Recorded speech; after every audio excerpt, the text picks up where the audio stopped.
looking back, I'm like, oh, that person that I looked up to, I didn't know the word idol was. I wasn't like, yeah, this is my idol, my motivation.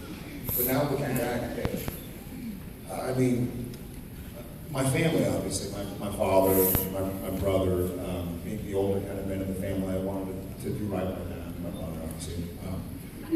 But as far as the business, I always wanted to be on Home Improvement.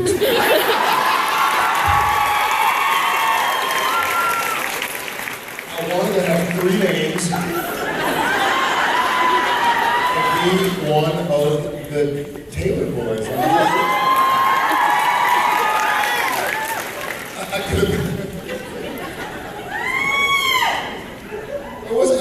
I could have been like, I'm probably like in a cage in hell now, in somewhere in Home Improvement land, as the forgotten brother.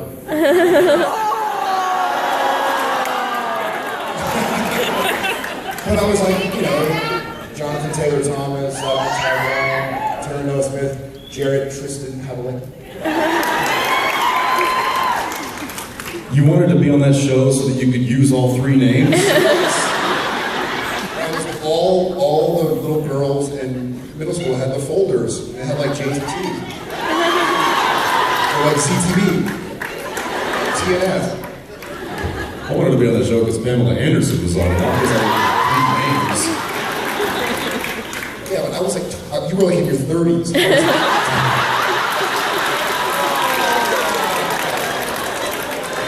I was 7.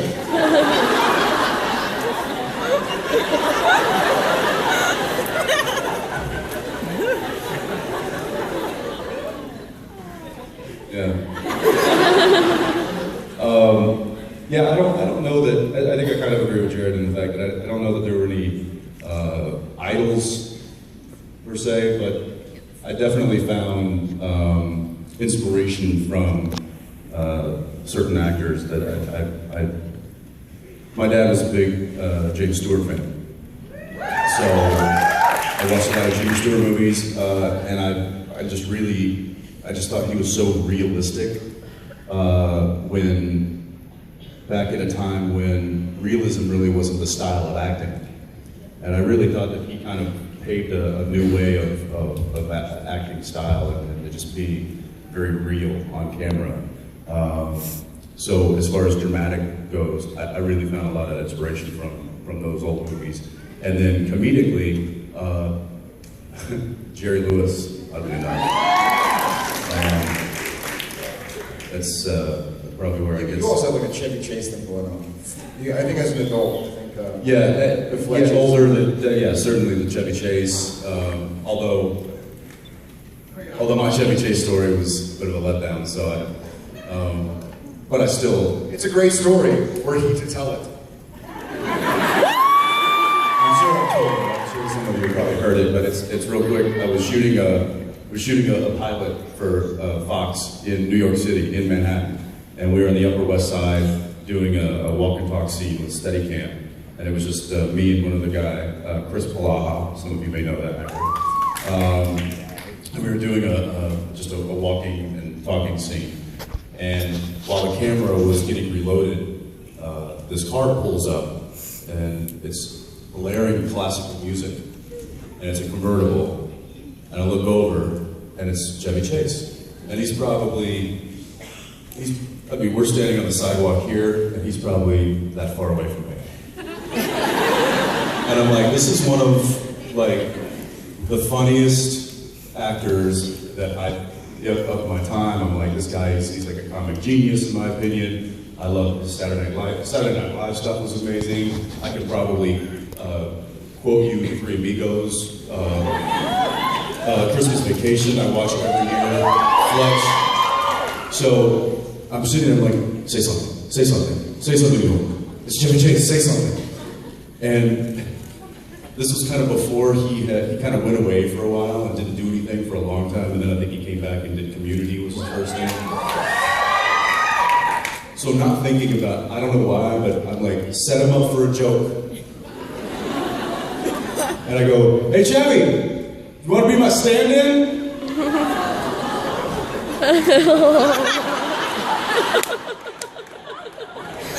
That's what came out. I don't know why. And he looks at me with just this, like, how dare you? Doesn't say a word and then just speeds off. Aww. And I was like, ah! It was a joke! And Chris, who was standing next to me, just hits me. He's like, dude, you know he hasn't worked in like 10 years. So I feel the need to apologize to him if I ever do see him again. But anyway, those guys are the people, I don't know if I consider them idols, but certainly people that I admired and looked up to and found inspiration from. Thank you very much. Thank you. My question is, what's the hardest part about working with each other? Working with each other? Yeah. Where do we start? How much time do we have left? You know what? This is my honest to God answer.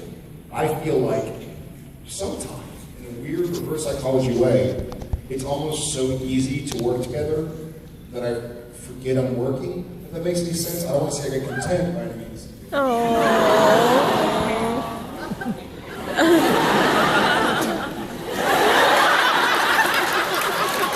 No, but you know, when you're working with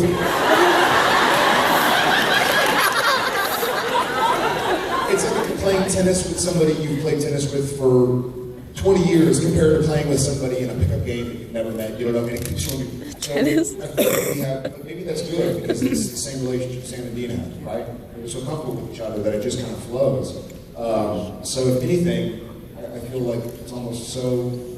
I have to remind myself to be careful not to get complacent or relaxed. I have to remind myself, like, hey, this still is a job. I love this job and this and that, but I got to make sure to be back on it. So that's my honest answer. Woo!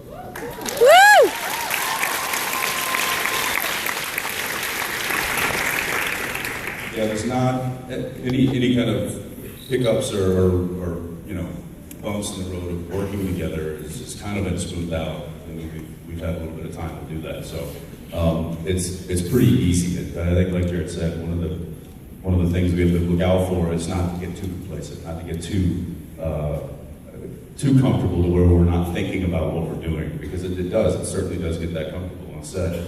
Like you said earlier, you know, we can be goofing around literally up until the point that someone says action, and then it's just, and which totally throws other people off. But I think we do.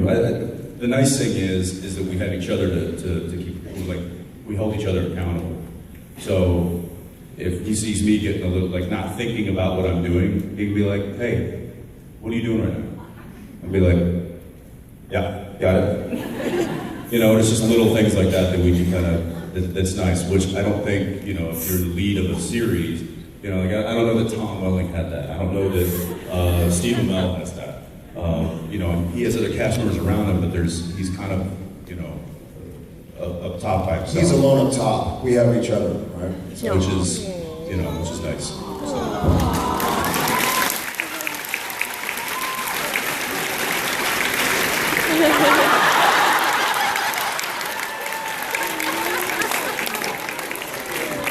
Hi, how are you?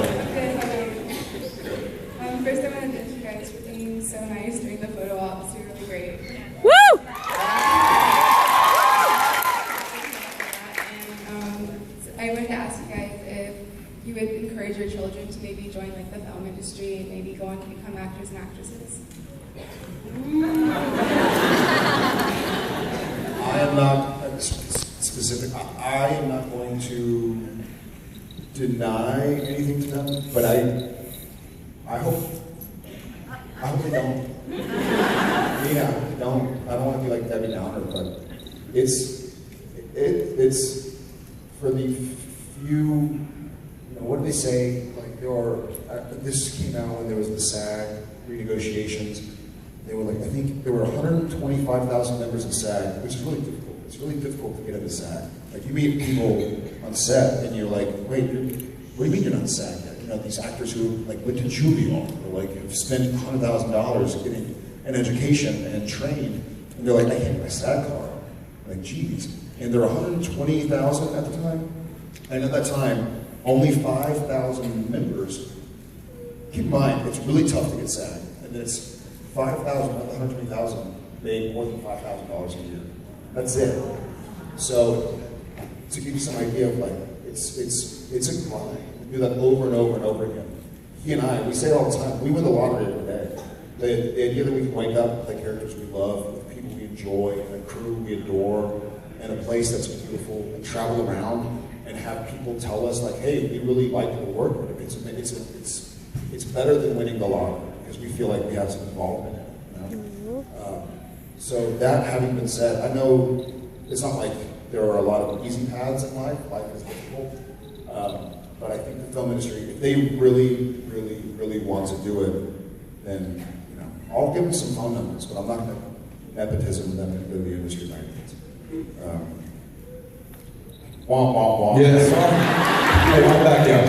I agree. I don't think I will encourage it, but I won't discourage it. I'm not going to disallow something Yeah. by any means, especially if they can make a living doing it, they enjoy it. But, and it's really difficult for women. So he has his daughter. There's a. Oh, she's not gonna have. Don't worry about it.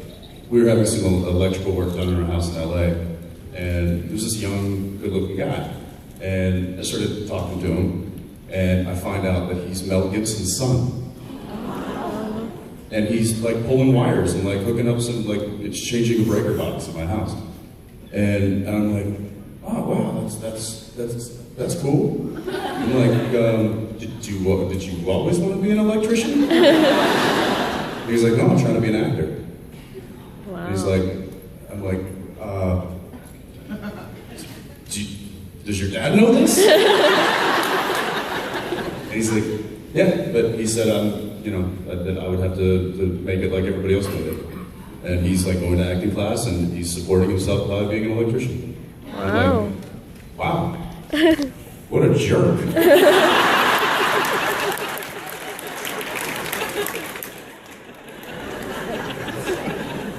Anyway. Thank you. Hey. How you doing, guys? First, I want to say thanks for making the show or creating a show that lets us connect. I have a best friend who goes overseas from time to time, and it's a way that we can still stay connected, even though he's not here. So, first of all, thank you. Thank you. Thank you. Quick question. Are you guys going to be, or do you want to bring back classic rock as an intro or a major element?